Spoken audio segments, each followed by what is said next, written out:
I'm actually gonna do a collab with NaviD pretty soon, like a producer hot takes thing. So prepare your hot takes, guys, because me and him are gonna do a hot takes video. I feel like that's gonna be a good collab series for me to do with people. Hot cakes video? No, hot takes. Hot takes. Although a hot cakes video would be fire too. Throw away your DAW. This is either gonna be a banger or terrible. Okay, 7 minutes. Okay, it's got some dislikes already, so I'm not very hopeful, but let's just see. It's 7 minutes. Okay, so this video is called Throw Away Your DAW by Jameson Nathan Jones. Time to be a lover of music technology. The advancement of making music with computers has all but eliminated gatekeeping and given nearly everyone Okay, right off the bat, this is giving me Venus Theory vibes. This video is giving me some Venus Theory vibes. the opportunity to This is like someone heavily influenced by Venus Theory videos, I feel like. make something incredible with just a laptop and a DAW. And that's amazing. So I recently Dude, this is so Venus Theory. decided to make an EP without using any of it. That's unheard of.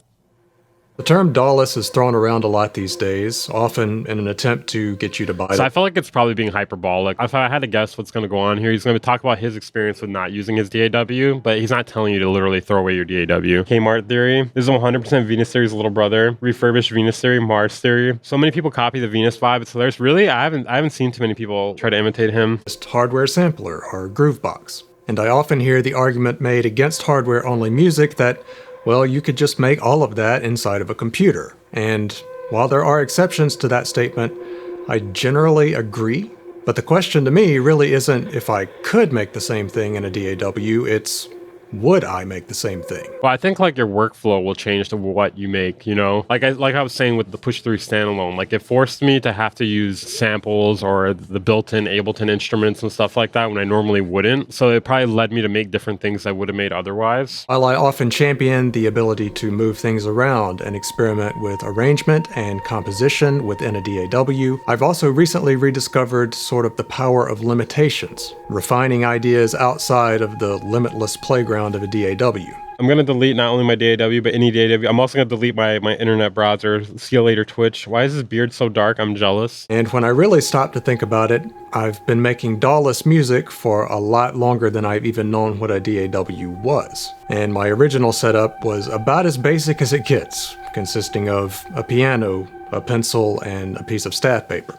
And funny enough, some of my All right, Beethoven. best music, I think, was born out of these very limited tools.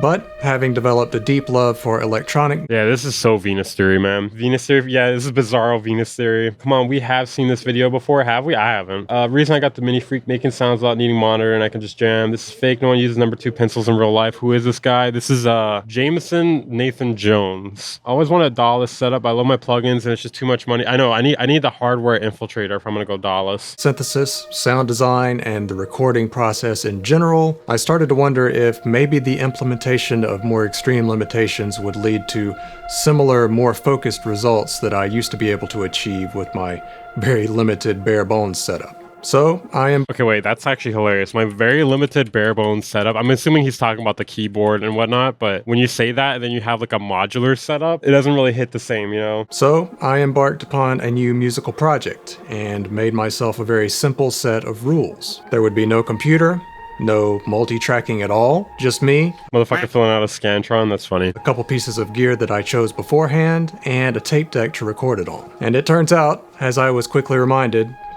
simple can be very challenging. As much as I love the freedom and flexibility of a DAW, unlimited choice doesn't actually lead to better music. You wanna know what makes it feel so Venus Theory inspired? I like how I'm just talking about the video at this point, not really what's going on in the video. It feels so Venus Theory inspired because he has like the self-made stock footage of him in his studio. He's like got like the sort of ambient music in the background. It just all feels so Venus Theory. Often leads to unfocused music. I think that's a big part of the reason why my earlier work is a bit more focused in terms of the musical ideas themselves. He talks like Ben Jordan. This is like if you asked AI to make a Venus Theory video. With fewer distractions, I was forced to get things right in black and white. The most memorable melodies and ideas can withstand being stripped away to their core elements.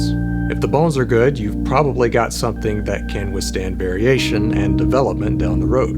But what about in more ambient electronic music, where we often think of the textural qualities as being an integral part of the compositional process. This has been a struggle for me in the past, and early on, my tendency was to continually add more This guy has a lot of gear. elements, and let's face it, more reverb, Like he's showing like something different in every shot, basically. and create what I thought would be a massive wash of sound. But since I've actually discovered that it's taking elements away that causes whatever remains to truly stand out. It feels counterintuitive, but by limitation and subtraction, we actually start to reveal what we want the listener to Jordan theory. focus on, and things can begin to take shape. Come into focus, if you will. Maybe you've experienced muting a percussion stem or another element that takes up a lot of the frequency spectrum, and notice that everything else It'd be like hilarious if like in the middle of this video he's like, JK, I just use AI. I just use AI to make my shit now. suddenly feels louder, more present, more clear. By always adding more, These sort of videos just feel so serious. It's like the opposite of what I do. we sometimes bury the most Like there is no humor here. There is no room for humor even here. interesting elements in Well, I mean, I guess there is, but you'd have to just completely like go off to a different direction with our it. music. And with an unlimited number of tracks to add in our favorite DAW, Like just like a fart sound effect right here, or a literal fart would go so hard. That's all I'm saying. Wonder how smooth his chest is? True. it's often hard to resist the temptation to do so. Is it like our boy Bin? This guy is obviously still a 30-year-old virgin. Okay, come on guys. I got those on deck. Farts. Which MIDI is that? That screen is huge. It's like a textbook talking to me. He's even more serious than Venus Theory. Even Cameron makes jokes. That's true. As if removing the unlimited editing potential of a DAW wasn't enough, in the ultimate move of masochism, I decided to record my new EP to tape as a series of one-take performances. The idea of recording to tape and locking an idea into stone is always arresting I should have done that with the Push. The Push 3 standalone. Just go straight to tape afterwards.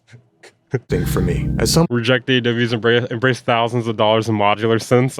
Yes. Return to tradition, which is expensive. who really enjoys the compositional process of trial and error, and admittedly struggles a bit with perfectionism, So having like a composition sheet like that, and then having a DAW open, I don't know. That's just, there's something poetic about that to me. it's really hard for me to give up total control of that process. But in a way, it's also a bit freeing to know that whatever happens is in the past, and there's nowhere for me to go Bro is married to his modular debt. but forward. This is one of the things that I found really appealing about live performance in my past life as a pianist and organist. There was simply no going back to fix things. I was forced to move on to the next challenge and forget about what had just happened, be it good or bad. This is why the art of practice and rehearsal is so important for a performer, because it's the process of eliminating variables that we might experience when we actually hit the stage. When stumbles inevitably do happen, we kind of know how to land on our feet because we've experienced so many variations of those stumbles He has a pretty cool studio, I will admit that. This video is just a flex. The way he talks makes me feel like he thinks I'm stupid and I like it. Well, I am stupid, so. before. This concept transfers really well to the types of Hey, Casey, when you edit this video, on his green screen, put like a bunch of anime in the background. Just a note to editor here. performances that I wanted to create. As fun as it can be to just have a jam session where you just grab a knob and see what happens in real time, I wanted these to feel more intentional, as if I were playing any other instrument and had a full command of how to push it into its optimal space. While the musical ideas could be somewhat improvised, I wanted to have a general plan of where I wanted to go, and had practiced, through the process of setting up the patches or loops, the ways that I could get there.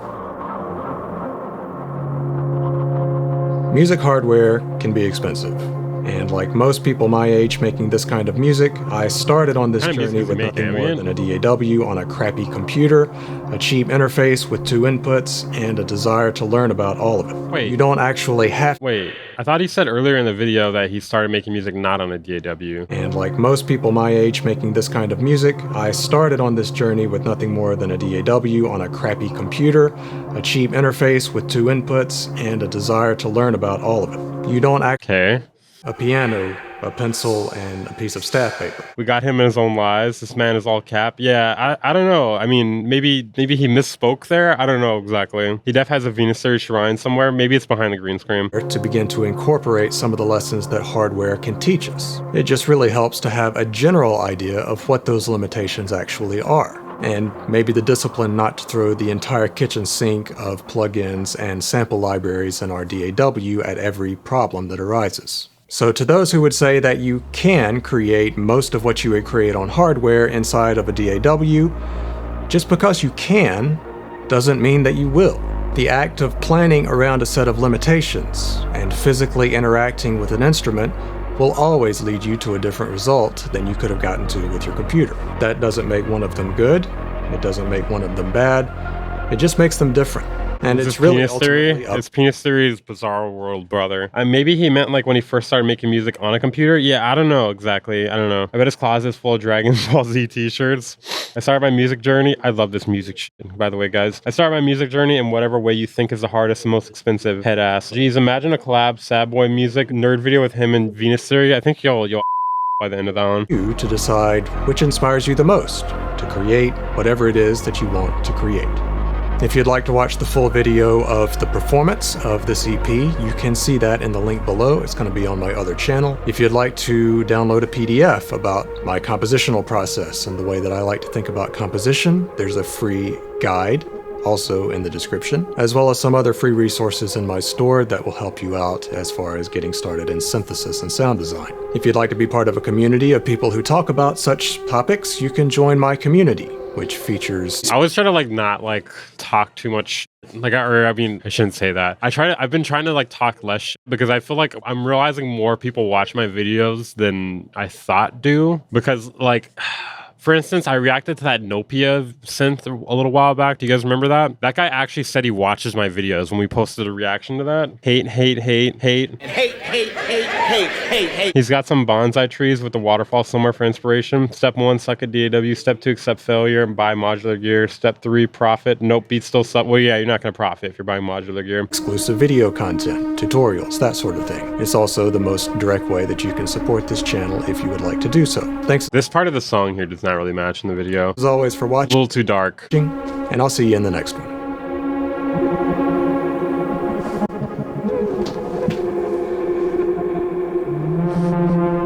Okay, that's pretty interesting. I feel like this video title would have worked better if he put it in quotations. I really feel like putting a title in quotations can make a big difference because throw away your DAW makes it sound like you're telling people to literally throw away your DAW, whereas throw away your DAW makes it seem like you're talking about the idea of throwing away your DAW. You're not telling people literally throw away your DAW. Whereas this, it's throw it away. Throw that shit away. Throw it away. What are you doing? Throw it away. Hate is bad. Memes are good. Yeah, not very melodic for an outro. Yeah, he didn't show us his Zen garden. Bro was definitely excited about that title. Throw away your baby. Throw away your baby. Throw away your baby. What does that even mean anymore? Don't cater to an audience that doesn't understand the humor or the hate. Is he crying? Maybe he went off screen to do that. Okay, that video was alright. I don't know. The Band Incorporated.